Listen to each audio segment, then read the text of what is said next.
Yes. The big thing of fundamental cost of the trade conflict. So where might be for China on China's part? I don't have a very precise answer on that. Intellectual property is a very complex legal issue, and I think it's important that China's engaging and interested in discussing the issue some more. But it's really going to come down to, as they reconcile their domestic interests, how do they also incorporate the views of foreign companies and foreign intellectual property owners? So that's going to take some time to work through the system. But the important thing is it's not just reflecting domestic interests, it's reflecting a broader set of interests. It's not surprising to me that China is moving in this direction.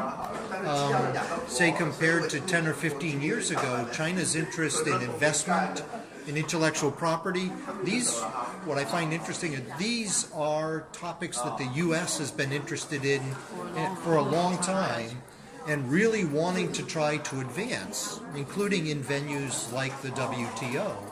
Can China and the U.S. work together to bring a deeper understanding at the WTO? Or can they lead by example and do something bilaterally that then helps other countries understand how these two big players want to approach it? If there's conflict and uncertainty around it, then I think it doesn't help with globalization and integration.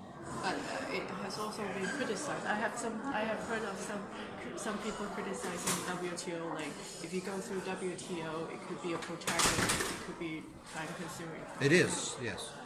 Any of these issues take time. I've heard arguments that it should be faster, it should be quicker. There are trade-offs there. If it's faster and quicker, then perhaps not all the issues get heard, not all the voices get heard. So, but we as a Secretariat would be very happy for members to sit down and to agree, to decide and agree how they would like to see the processes changed, how they might like to see the rules changed. That is up to members to do that. So what do you see the prospects of bilateral investment treaty between China and U.S., which has been going on for 5 years, I think? I think there was a lot of interest in it.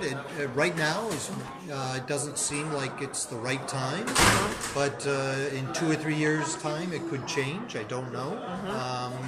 Or maybe there could be a breakthrough and things actually do pick up pace. I don't know what's in the minds of the U.S. administration, and I don't know what's in the minds of the Chinese government.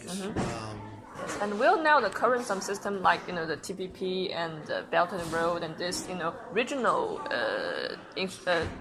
mechanisms will affect like the multilateral mechanism like WTO or this international? Right. So our view is that those multilateral initiatives are helpful.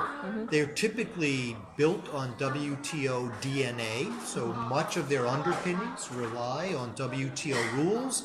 They often they extend some of those commitments, and sometimes they go into areas where there are no commitments, so WTO plus and WTO beyond. But we think that that's it's sort of like in China when you do experimentation in one region and you try things out and learn from it. We think that the regional trade agreements and those preferential trading arrangements are often exploring new ways, new issues, new solutions. And then an objective would be to bring that set of potential solutions to the WTO and share them with other WTO members and see if they can build on those kinds of advances. So that's the view of us at the WTO, is that these are not necessarily competing, that they actually help build member consensus to potential solutions. Thank you. So could I get your name, please? Thank you so much. Do we still need to talk, or did you get everything you needed? Maybe. Do you have time? Well, not right now. I actually have. I mean, on April 16th, you have the time. Okay. I'll send an email to you. I'm from Oops. Hong Kong. Okay.